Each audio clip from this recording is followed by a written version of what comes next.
Dengarlah wahai anakku. Ayahmu terpaksa hari-hari meninggalkan dirimu.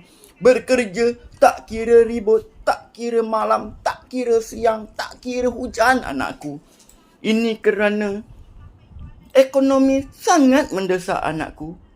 Ayah harus menepati janji ayah terhadap dirimu bahawa ayah akan mencukupi susu dan pampersmu, pakaian-pakaianmu.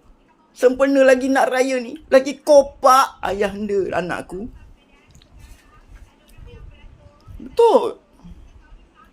Anakku, tiada orang yang bisa anda percaya melainkan ayahandamu, ibumu.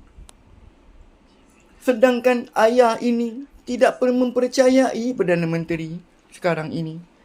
Kerana dia suka berjanji perkara-perkara yang tahyul.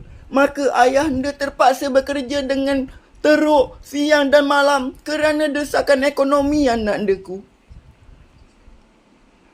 Ini semua hanya kerana kebutuhanmu seharian-harianmu anak andaku.